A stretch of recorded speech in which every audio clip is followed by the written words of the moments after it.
വർഷങ്ങൾക്ക് മുൻപ് മൂവാറ്റുപുഴയിലെ വാഴക്കുളം എന്ന സുന്ദര ഗ്രാമത്തിൽ നിന്നും ഗോവയിലെ മഫ്സ എന്ന സ്ഥലത്ത് വിദ്യാഭ്യാസത്തിനെത്തിയ മലയാളിയാണ് ശ്രീ സ്റ്റാൻലി നെടുങ്ങാട്ട് ജോസഫ്. സ്വന്തം നാട് വാഴക്കുളം, മൂവാറ്റുപുഴ. പഠിച്ചത് ഇൻഫൻറ്റ് ജീസസ് ഹൈസ്കൂൾ വാഴക്കുളം. അവിടെയാണ് എൻ്റെ പ്രാഥമിക വിദ്യാഭ്യാസം നടത്തിയത്. 10th പാസ്സാവുന്നവരെ അവിടെ പഠിച്ചു. അതിനുശേഷം ഗോവയിൽ വന്നു. ഞാൻ മഫ്സ എന്ന് പറയുന്ന സ്ഥലത്ത് സെൻറ്റ് സേവിയേഴ്സ് കോളേജ് ഉണ്ട്. ഗോവയിലൊരു വളരെ ഫേമസ് ആയിട്ടൊരു കോളേജാണത്. അവിടെയാണ് ഞാൻ എൻ്റെ ഗോവയിൽ വന്നതിന് ശേഷം വിദ്യാഭ്യാസം തുടങ്ങിയത്. 11th 12th അത് നാട്ടിലെ PDC, അന്നത്തെ കാലത്ത് നാട്ടിലെ PDC ആയിരുന്നു. അവിടെ തന്നെ പഠിച്ച് അവിടെ 11th 12th കഴിഞ്ഞു. പിന്നെ നമുക്ക് ബോംബെ യൂണിവേഴ്സിറ്റിയിൽ നിന്നാണ് ഞാൻ ഗ്രാജുവേഷൻ എടുക്കുന്നത്. അന്നത്തെ കാലത്ത് ഗോവ ബോംബെ യൂണിവേഴ്സിറ്റി അണ്ടറിലായിരുന്നു. പഠനം ഇവിടെ നിന്ന് തന്നെയായിരുന്നു. ഞാൻ ഡയറക്റ്റ് ഗോവയ്ക്കല്ല പോകുന്നത്. അന്ന് ഞാൻ പോരുന്ന വെച്ചാൽ ഡയറക്റ്റ് അന്ന് ട്രെയിനിന് ഞാൻ പൂനായിൽ പോയി. കാരണം അന്ന് ഞാൻ ഗോവയ്ക്ക് ഡയറക്റ്റ് ട്രെയിനില്ല, ബസ്സില്ല. അപ്പം ഞാൻ ഇവിടുന്ന് ഡയറക്റ്റ് പൂനായിൽ പോയിട്ട് പൂനായിൽ നിന്ന് ബസ്സിന് ഗോവയ്ക്ക് വരുവാണ് ചെയ്തത്. പിന്നെ ഇവിടുന്ന് തിരിച്ച് നാട്ടിൽ പോകുന്നെങ്കിൽ ബാംഗ്ലൂർ വഴി ആയിരുന്നു പോയിക്കൊണ്ടിരുന്നത്. അന്ന് ഞങ്ങൾക്ക് സ്റ്റുഡൻ്റ് ആയിരിക്കുമ്പോൾ ഞങ്ങൾക്ക് സ്റ്റുഡൻസ് കൺസെഷൻ ഉണ്ട്. അപ്പോൾ ട്രെയിനിനെ കൺസെഷൻ കിട്ടുള്ളൂ. അപ്പോൾ ഞങ്ങൾ ഇവിടുന്ന് ബാംഗ്ലൂർ ചെല്ലുക, ബാംഗ്ലൂർ രാവിലെ എത്തും, full day Bangalore sightseeing നടക്കുക, വൈകുന്നേരം അവിടുന്ന് നാട്ടിലേക്കുള്ള ട്രെയിൻ കയറുക. ഡിഗ്രി വിദ്യാഭ്യാസ കാലത്ത് ഗോവയിൽ വെച്ച് യാദൃച്ഛികമായി ഒരു മലയാളിയായ റിട്ടയേർഡ് മിലിറ്ററി ഉദ്യോഗസ്ഥനെ പരിചയപ്പെട്ടു. അങ്ങനെ അദ്ദേഹത്തിന്റെ സെക്യൂരിറ്റി സർവീസ് ഓഫീസിലേക്ക് ഒരു ജീവനക്കാരനെ ആവശ്യമുണ്ടെന്നറിയുകയും തുടർന്ന് ആ ഒഴിവിലേക്ക് ജോലിക്ക് കയറുകയും ചെയ്തു ഈ ചെറുപ്പക്കാരൻ. വളരെ യാദൃച്ഛികമായി ഒരിക്കൽ സെക്യൂരിറ്റി സർവീസ് ഓഫീസിന്റെ ചുമതല മുഴുവൻ സ്റ്റാൻലിക്ക് ഏറ്റെടുക്കേണ്ടി വന്നു. തന്റെ 21ാം വയസ്സിൽ കിട്ടിയ ആ ഉത്തരവാദിത്വം ഒരു വെല്ലുവിളിയായി തന്നെ ഏറ്റെടുത്തു ആ ചെറുപ്പക്കാരൻ. ഗ്രാജുവേഷൻ പഠിച്ചുകൊണ്ടിരിക്കുമ്പോൾ യാദൃച്ഛികമായിട്ടൊരു മിലിറ്ററിയിലുള്ള ഒരാളെ കണ്ടുകിട്ടി. മലയാളിയായിരുന്നു. പുള്ളി മിലിറ്ററി സർവീസിലായിരുന്നു. പുള്ളിയുടെ പേര് മേജർ പിള്ളെ. പുള്ളിയുടെ ഓഫീസിലൊക്കെ ഒരു ടെമ്പററി ആയിട്ടൊരു സ്റ്റാഫിനെ ആവശ്യമുണ്ട്, പാർട്ട് ടൈം സ്റ്റാഫ് ആവശ്യമുണ്ട്. പണിയൊന്നുമില്ല, അപ്പോൾ ഓഫീസ് ഓപ്പൺ ആയിട്ടിരിക്കണം, അതേ കാര്യമുള്ളൂ എന്ന് പറഞ്ഞു. അപ്പോൾ ഞാൻ നോക്കിയപ്പോൾ ഒരു ഓപ്പർച്യൂണിറ്റി വന്നു അത്. അപ്പോൾ എന്തുകൊണ്ട് നമുക്ക് ഓപ്പർച്യൂണിറ്റി എടുത്തുകൂടാ എന്ന് വിചാരിച്ച് ഞാൻ അവിടെ പോയി. അപ്പോൾ ഓഫീസിലിരിക്കുക. പുള്ളി എന്നോട് പറഞ്ഞു, ഓഫീസിലിരുന്ന് അവിടെ പഠിച്ചോ, വേറെ ഒന്നും ചെയ്യണ്ട, പണിയൊന്നുമില്ല, ഓഫീസ് ഓപ്പൺ ആയിട്ടിരിക്കണം, അവിടെ ഇരുന്ന് പഠിച്ചാൽ മാത്രം മതി എന്ന് പറഞ്ഞു. ഇത് ഓഫീസ് എന്ന് വെച്ചാൽ സെക്യൂരിറ്റി പ്രൊവൈഡ് ചെയ്യുന്ന ഒരു ഓഫീസായിരുന്നു. അപ്പോൾ അങ്ങനെ ഇരുന്നപ്പോൾ പുള്ളിക്ക് പെട്ടെന്നൊരു ട്രാൻസ്ഫർ ഇവിടുന്ന് ബാംഗ്ലൂർക്ക്. പുള്ളിക്ക് ഇവിടെ യാതൊരു കോണ്ടാക്റ്റും ഇല്ല. അൺഎക്സ്പെക്റ്റഡ്ലി എൻ്റയർ റെസ്പോൺസിബിലിറ്റി എൻ്റെ പേരിലായി. അപ്പോൾ ഞാൻ പഠിച്ചുകൊണ്ടിരിക്കുന്നു, ഇവിടെ ഒരു പ്രതീക്ഷിക്കാത്തുള്ളൊരു റെസ്പോൺസിബിലിറ്റി, അതായത് റിക്രൂട്ട്മെൻറ്റ്,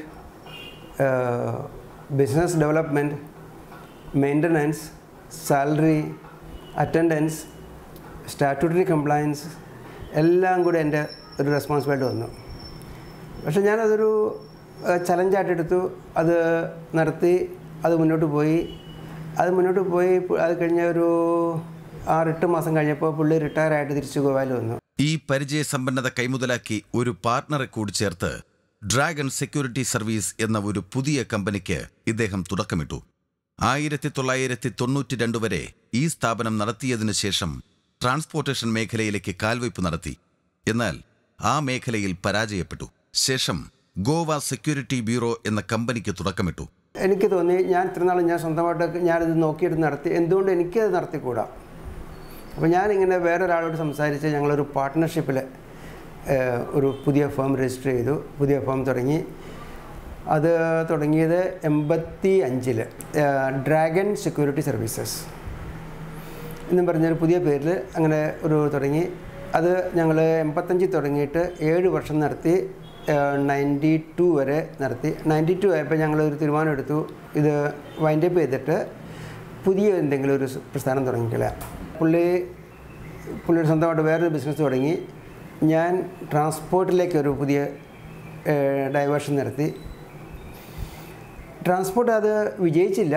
പക്ഷേ അത് വിജയിക്കുന്നതിന് മുമ്പ് തന്നെ അതിനു മുമ്പ് തന്നെ പല ക്ലയൻസും അപ്രോച്ച് ചെയ്തിട്ട് പറഞ്ഞു, ഞാൻ തന്നെ അത് കണ്ടിന്യൂ ചെയ്യണം, ഈ ഞങ്ങൾ നടത്തിക്കൊണ്ടിരുന്ന ബിസിനസ് സെക്യൂരിറ്റി സർവീസ് കണ്ടിന്യൂ ചെയ്യണം എന്നുള്ളൊരു അഭിപ്രായം, സജഷൻ വന്നു. പിന്നെ ഞാൻ തന്നെ കണ്ടിന്യൂ ചെയ്തു. Transport business side by side നടന്നുകൊണ്ടിരുന്നു.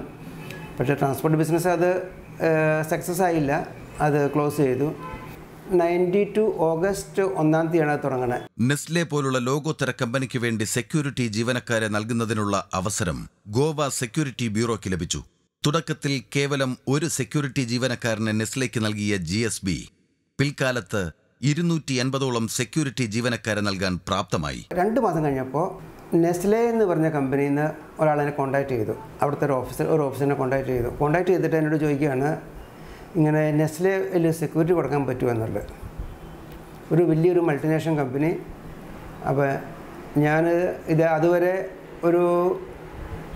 ഒരു സർവീസും ചെയ്യാത്ത തരത്തിലുള്ള ഒരു ലെവലിൽ.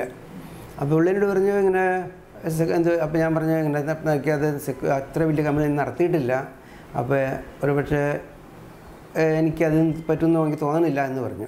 അപ്പോൾ പുള്ളി എന്നോട് എടുത്ത വാക്കിന് പുള്ളി എന്ന് പറഞ്ഞു, യു ആർ എ കേരളൈറ്റ്, ഒരു മലയാളി എന്ന നിലയ്ക്ക് if you are not able to do it nobody else will be able to succeed. A Keralite can do the business, others will not able to succeed in this. ഒരു മലയാളിക്ക് ചെയ്യാൻ കഴിഞ്ഞില്ലെങ്കിൽ മറ്റാർക്കും അത് അത്ര സക്സസ് ആയിട്ട് ചെയ്യാൻ പറ്റത്തില്ല എന്നുള്ള രീതിയിലാണ് പുള്ളി പറഞ്ഞത്. അപ്പോൾ പുള്ളി അത് പറഞ്ഞപ്പോൾ എനിക്ക് ഒരു ചലഞ്ച്, ഒരു മലയാളി, അപ്പോൾ ഞാനൊരു മലയാളിക്ക് ഞാനത് പുള്ളി ഇത്രയും ചലഞ്ച് ചെയ്യുന്ന പറഞ്ഞപ്പോൾ ഞാൻ വിചാരിച്ചു ഒരു കാര്യം ചെയ്യാം, ഞാൻ ചലഞ്ചായിട്ട് എടുക്കാൻ ചോദിച്ചിട്ട് ഐ വിൽ ഡു ഇറ്റ്. അങ്ങനെ ചലഞ്ചായിട്ട് എടുത്ത് ഞാൻ തുടങ്ങി. അവിടുന്ന് ഒരാളെ കൊണ്ട് തുടങ്ങി. ആ കമ്പനി തന്നെ മോർ ദാൻ 250 സ്റ്റാഫ് വരെ ആയി അവിടെ. അതിനുശേഷം നമുക്ക് ഫിനോലാക്സ് എന്ന് പറഞ്ഞ കമ്പനി തുടങ്ങി. അതിനുശേഷം മരീക്കോ എന്ന് പറഞ്ഞ കമ്പനി തുടങ്ങി. അതിനുശേഷം സിപ്ല എന്ന് പറഞ്ഞ കമ്പനി തുടങ്ങി. അതിനുശേഷം നമുക്ക് ആൻഡ്രൂ ടെലികമ്മ്യൂണിക്കേഷൻ പറഞ്ഞ കമ്പനി തുടങ്ങി. എല്ലാം വലിയ വലിയ കമ്പനികളാണ്. അപ്പോൾ നമുക്ക് നെസ്ലെ എന്നുള്ള ആ പ്രോത്സാഹനം കിട്ടിയത് നമുക്ക് ഇങ്ങനെയുള്ള കമ്പനികൾക്ക് തുടങ്ങാനുള്ള വലിയൊരു പ്രോത്സാഹനമായിരുന്നത്. ഞാനിപ്പോൾ 25 ഇയേഴ്സ് കംപ്ലീറ്റ് ആയി.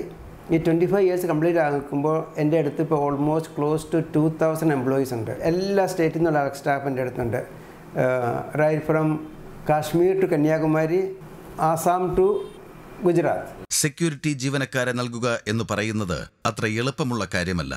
കൃത്യതയോടെയും സത്യസന്ധവുമായി ജോലി ചെയ്യുന്ന ജീവനക്കാരെ കണ്ടെത്തുകയും അവരെ അതാത് കമ്പനിക്ക് വേണ്ടി പരിശീലിപ്പിച്ചെടുക്കുകയുമാണ് സ്റ്റാൻലിയുടെ GSB എന്ന കമ്പനി ചെയ്യുന്നത്. ഇവർ വന്നു കഴിയുമ്പോൾ തന്നെ നമുക്ക് അവരുടെ ബാക്ക്ഗ്രൗണ്ട് വെരിഫിക്കേഷൻ നടത്തുന്നുണ്ട്. ഒന്നുകിൽ ടെലിഫോൺ വഴി, പോലീസ് വെരിഫിക്കേഷൻ, അല്ലെങ്കിൽ പിന്നെ റെഫറൻസ് വഴി, അങ്ങനെ ഒരു ബാക്ക്ഗ്രൗണ്ട് വെരിഫിക്കേഷൻ ആദ്യം തന്നെ നടത്തുന്നുണ്ട്. ഈ ബാക്ക്ഗ്രൗണ്ട് വെരിഫിക്കേഷൻ നടത്തിയതിന് ശേഷം പിന്നെ അവർക്കൊരു ഒരാഴ്ചത്തെ ട്രെയിനിങ് ഉണ്ട്. നമുക്ക് സ്പെഷ്യലൈസ്ഡ് ട്രെയിനേഴ്സ് ഉണ്ട്. ഞാൻ തന്നെ ട്രെയിൻ ചെയ്തവരുണ്ട്. ഈ ട്രെയിനേഴ്സ് എന്ന് പറയുമ്പോൾ അവർ ആർമി റിട്ടയർഡ് ആൾക്കാരാണ്. അപ്പോൾ ആർമിയിൽ തന്നെ അവർക്ക് ഒരു ട്രെയിനിങ് ഉണ്ട്. അത് കൂടാതെ പിന്നെ നമുക്ക് ഈ സിവിൽ ലൈഫിൽ അവർക്ക് എന്ത് തരത്തിലുള്ള ജോലി എങ്ങനെയാണ് അവർക്ക് ട്രെയിനിങ് കൊടുക്കേണ്ടത് എന്നുള്ളതിനെ പറ്റി നമ്മൾ അതിനെപ്പറ്റി പറഞ്ഞ് മനസ്സിലാക്കുന്നുണ്ട് അവർക്ക് പറ്റി. പിന്നെ ഇവർ കൊടുക്കുന്ന ട്രെയിനിങ് എന്ന് പറയുമ്പോൾ ബേസിക് സെക്യൂരിറ്റി എന്തൊക്കെയാണ്, അവർ ഡ്യൂട്ടി ചെയ്യേണ്ട ഉത്തരവാദിത്തങ്ങൾ, ഒരു വിസിറ്റർ വന്നു കഴിഞ്ഞാൽ എന്ത് ചെയ്യണം, ഒരു വണ്ടി വന്നു കഴിഞ്ഞാൽ എന്ത് ചെയ്യണം, ഒരു കൊറിയർ വന്നു കഴിഞ്ഞാൽ എന്ത് ചെയ്യണം, എംപ്ലോയീസ് എൻട്രി ചെയ്യുമ്പോൾ അവരെന്താണ് ചെയ്യേണ്ടത്, എംപ്ലോയീസ് പുറത്ത് പോകുമ്പോൾ എന്താണ് ചെയ്യേണ്ടത്, ഒരു എംപ്ലോയി ഹാഫ് ഡേ പുറത്ത് പോവുകയാണ് അവരെന്ത് ചെയ്യണം. അപ്പോൾ ഇങ്ങനെയുള്ള പല രീതിയിലുള്ള ട്രെയിനിങ് അവർ കൊടുക്കണം. അതുകൂടാതെ പിന്നെ അവരുടെ ഉത്തരവാദിത്തങ്ങൾ, അവരൊരു സ്ഥലത്ത് ജോലി ചെയ്യുകയാണെന്നുണ്ടെങ്കിൽ ആ സ്ഥലത്ത് അവർ എന്തൊക്കെ നോക്കുന്നുണ്ട്. ഇപ്പോൾ പെട്ടെന്നൊരു ഫയർ ഇൻസിഡൻറ്റ് വരികയാണ്, ഒരു ഫയർ ഉണ്ടെങ്കിൽ നമുക്ക് ഫയർ വന്നു കഴിഞ്ഞാൽ അവർ എന്ത് ചെയ്യണം, പേടിച്ച് ഓടുകയല്ല വേണ്ടത്. അവർ ഒന്നുകിൽ ഫയർ സർവീസിനെ വിവരം അറിയിക്കണം, അവർ തന്നെത്താൻ അത് എസ്റ്റിങ്വിഷ് ചെയ്യാൻ പറ്റുമെങ്കിൽ അവർ എസ്റ്റിങ്വിഷ് ചെയ്യണം. അത് എസ്റ്റിങ്വിഷ് ചെയ്യാൻ വേണ്ടിയുള്ള ട്രെയിനിങ് അവർക്ക് കൊടുക്കുന്നുണ്ട്. ചെറിയ ഫയറുകൾക്ക് എസ്റ്റിങ്വിഷ് ചെയ്യാൻ വേണ്ടിയുള്ള അവർക്ക് ട്രെയിനിങ് കൊടുക്കുന്നുണ്ട്. ഏതെല്ലാം തരത്തിലുള്ള ഫയറുണ്ട് അതെല്ലാം പറ്റി ട്രെയിനിങ് കൊടുക്കുന്നുണ്ട്. അപ്പോൾ അങ്ങനെ പല തരത്തിലുള്ള ട്രെയിനിങ് കൊടുത്താണ് ഇവരെ നമ്മൾ ജോലിക്ക് വയ്ക്കുന്നത്. ജോലിക്ക് വയ്ക്കുന്നതിന് പിന്നെ അവർക്കൊരു ആപ്റ്റിറ്റ്യൂഡ് ടെസ്റ്റ് ഉണ്ട്. ആ ടെസ്റ്റ് പാസ്സാക്കി മാത്രമേ അവർക്ക് ജോലിക്ക് പോകാൻ പറ്റുള്ളൂ. ഗോവ സെക്യൂരിറ്റി ബ്യൂറോ ഇന്ന് ഗോവയിൽ അറിയപ്പെടുന്ന ഒരു സ്ഥാപനമായി മാറിയതിന് പിന്നിൽ ശ്രീ സ്റ്റാൻലിയുടെയും മകനായ ബെൻസ്റ്റന്റെയും ഒപ്പം ജീവനക്കാരുടെയും പ്രവർത്തനം ഒന്നുകൊണ്ട് മാത്രമാണ്. We have a great team that we have built over the years. Right from me, my dad, we have our field officers, and then we have our area managers who we carry out. Of course, below them we have there are training officers as well who are trained specially to train the guards in the field of firefighting, in the field of first aid.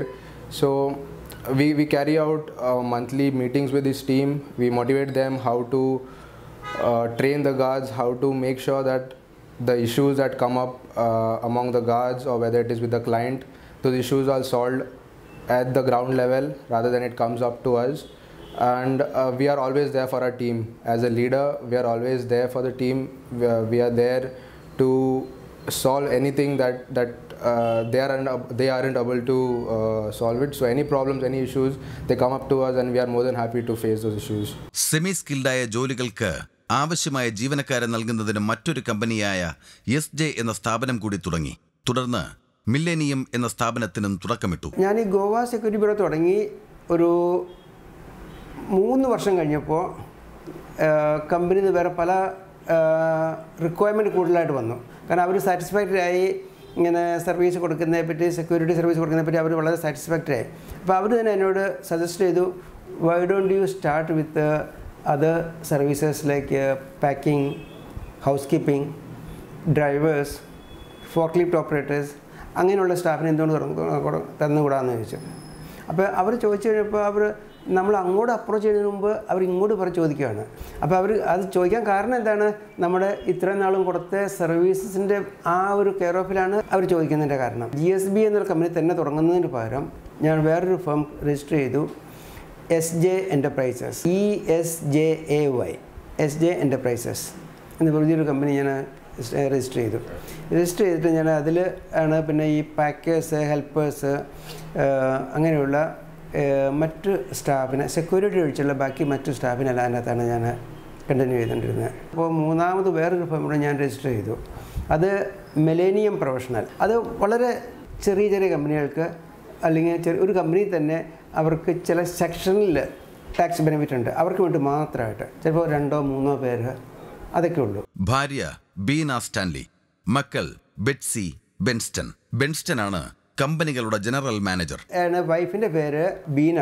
Life in Goa is very nice. Like people are very friendly. It's not crowded compared to what it is in Kerala. 2 കുട്ടികളുണ്ട്. മൂത്ത മോള് Betsy Stanley regenerative medicine കഴിഞ്ഞിട്ട് ഇപ്പോൾ ദുബായിൽ cell സയൻറ്റിസ്റ്റായിട്ട് ജോലി ചെയ്തുകൊണ്ടിരിക്കുകയാണ്. രണ്ടാമത് മോനാണ് എഞ്ചിനീയറിംഗ് കഴിഞ്ഞത്, മെക്കാനിക്കൽ എഞ്ചിനീയറിംഗ് കഴിഞ്ഞിട്ട് CS നടത്തിയതിന് ശേഷം ഇപ്പോൾ എൻ്റെ കൂടെ തന്നെ എൻ്റെ ബിസിനസ്സിൽ ഹെൽപ്പ് ചെയ്തുകൊണ്ടിരിക്കുകയാണ്. ബെൻസ്റ്റൺ സ്റ്റാൻലി ആണ് മോൻ്റെ പേര്.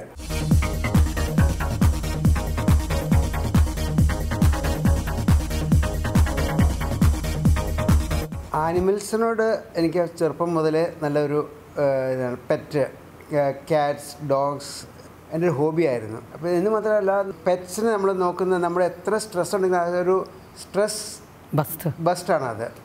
അപ്പോൾ നമുക്ക് നമ്മൾ എത്ര തിരക്കിലും ജോലിയിൽ വീട്ടിലേക്ക് വന്നു കഴിയുമ്പോൾ നമുക്ക് ഈ ആനിമൽസിനെ കാണുമ്പോൾ, ഫിഷിനെ കാണുമ്പോൾ ഒക്കെ നമുക്കുണ്ടാകുന്ന ആ ഒരു മനസ്സിൻ്റെ ഒരു ചേഞ്ച്, അത് നമുക്ക് ആ ബിസി ലൈഫിൽ നിന്നുള്ളൊരു ഡിഫറെൻറ്റ് അറ്റ്മോസ്ഫിയറാണ് ഓൾട്ടുഗദർ നമുക്ക് വരുന്നത്. അപ്പോൾ അങ്ങനെ വരുമ്പോൾ നമുക്ക് ക്യാറ്റ് ഇതൊക്കെ നമുക്ക് നോക്കുന്നത് വെച്ചാൽ നമുക്കൊരു ബുദ്ധിമുട്ടായിട്ട് ഒരിക്കലും വരുന്നില്ല. അത് ബിസിനസ് മേഖലകളിൽ പ്രവർത്തിക്കുമ്പോഴും സാമൂഹ്യ സാംസ്കാരിക മേഖലകളിൽ കൂടി പ്രവർത്തിക്കാൻ ഇദ്ദേഹം സമയം മാറ്റിവെച്ചിരിക്കുന്നു. വേൾഡ് മലയാളി കൗൺസിലിൽ നിന്ന് ഞാൻ അതിൻ്റെ അകത്ത് ഇവിടെ ഗോവയിലെ ട്രഷറായിട്ട് ഞാൻ ജോലി ചെയ്യുന്നുണ്ട്. അത് കാരണം അതൊരു സോഷ്യൽ ആക്ടിവിറ്റീസാണ്. നമുക്കതിന് ഫുൾ ടൈം എന്ന് വെച്ചാൽ നമുക്ക് ഒന്നുകിൽ നമ്മൾ ഫുൾ എല്ലാ ദിവസത്തിൻ്റെ ആവശ്യമില്ല.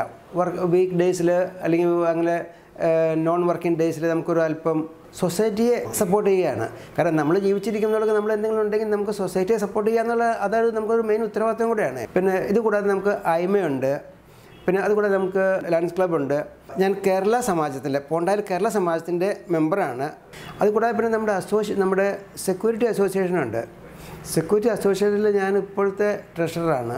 നമുക്ക് സെക്യൂരിറ്റി അസോസിയേഷൻ വരുമ്പോൾ ഗോവ ബേസിലുണ്ട്, പിന്നെ ഓൾ ഇന്ത്യ ബേസിലുണ്ട്. Security association of Goa, security association of India and then international and safety security management. ചിട്ടയായ പ്രവർത്തനത്തിലൂടെ വിജയം കൈവരിച്ച GSBക്കും സ്റ്റാൻലിക്കും ഒട്ടനവധി പുരസ്കാരങ്ങളും ലഭിച്ചിട്ടുണ്ട്. അതിൽ നിന്ന് കിട്ടിയിരിക്കുന്ന അവാർഡുകളാണ് ഇതൊക്കെ. International institute of security and safety management. അപ്പോൾ അങ്ങനെ എനിക്ക് ഇവിടെ പല അവാർഡുകളുണ്ട്. ഈ അവാർഡുകളൊക്കെ നമുക്ക് അതിൽ നിന്ന് കിട്ടിയിട്ടുള്ള അവാർഡുകളാണ്. അത് കൂടാതെ പിന്നെ ഇതിൽ നമുക്ക് ഒരുപാട് സർട്ടിഫിക്കറ്റുകൾ എനിക്കുണ്ട് ഇതിനകത്തുള്ള. ഇത് കൂടാതെ പിന്നെ എനിക്കൊരു 2015 ഒരു ഇൻ്റർനാഷണൽ അവാർഡ് കിട്ടി എനിക്ക്, the best security professional of the year എന്നും പറഞ്ഞിട്ടുണ്ട്. അതൊരു വളരെ വലിയൊരു അച്ചീവ്മെൻ്റാണ്. വലിയ അച്ചീവ്മെൻ്റ് എന്ന് വെച്ചാൽ ഇന്ന് ഒരു ഗോവയിൽ ഒരു വ്യക്തിക്കും കിട്ടാത്ത ഒരു അച്ചീവ്മെൻ്റാണ് അത്. അത് ഈ സർട്ടിഫിക്കറ്റ് ഇഷ്യൂ ചെയ്യുന്നത് അത് നമുക്ക് കിട്ടണമെങ്കിൽ അവർ അതേപ്പറ്റി ഒരുപാട് വാല്യുവേഷൻ നടത്തിയിട്ടുണ്ട്. ഒന്ന് നമ്മൾ നമ്മുടെ എംപ്ലോയീസ് നമ്മൾ എങ്ങനെ കെയർ ചെയ്യുന്നു, എംപ്ലോയീസിൻ്റെ അടുത്ത് നിന്ന് എത്രമാത്രം കംപ്ലയിൻറ്റ് മറ്റു സ്ഥലത്തേക്ക് പോകുന്നുണ്ട്, എത്രമാത്രം കുറച്ച് കംപ്ലയിൻറ്റ് പോകുന്നുണ്ട്, ഏറ്റവും കുറച്ച്. അതായത് ഇന്ന് പറഞ്ഞു കഴിഞ്ഞാൽ നമ്മളിപ്പോൾ ലേബർ ഡിപ്പാർട്ട്മെൻറ്റ് ചെന്ന് കഴിഞ്ഞാൽ GSBയുടെ പേരിൽ ഒരു വ്യക്തി പോലും അവിടെ ഒരു കംപ്ലയിൻ്റ് ആയിട്ട് പോകേണ്ട ഒരു ആവശ്യം വന്നിട്ടില്ല. കാരണം നമ്മൾ അതുപോലെയാണ് അവർ നോക്കുന്നത്. അവർക്ക് ഒരു കാരണവശാലും അവർക്ക് ശമ്പളം കിട്ടിയിട്ടില്ല, അല്ലെങ്കിൽ അവർക്കൊരു അനാവശ്യമായിട്ട് ആൾക്കാരെ പിരിച്ചുവിട്ടു, അല്ലെങ്കിൽ ഏതൊരു കാരണവശാലും അവർക്കൊരു കേസുമായിട്ട് ഒരു കാര്യത്തിനും പോകേണ്ടതൊരു ഒരു ആവശ്യമായിട്ട് ഇന്ന് വരെ വന്നിട്ടില്ല. വർഷങ്ങൾക്ക് മുൻപ് വിദ്യാഭ്യാസത്തിനായി ഗോവയിലേക്കെത്തിയ ആ ചെറുപ്പക്കാരൻ ഇന്ന് വിവിധ ദേശഭാഷാ വ്യത്യാസങ്ങളില്ലാതെ ഇന്ത്യയിൽ അങ്ങോളമിങ്ങോളമുള്ള ജീവനക്കാരടങ്ങുന്ന കമ്പനിയുടെ അമരക്കാരനായി ഗോവയിൽ തല ഉയർത്തി നിൽക്കുന്നു.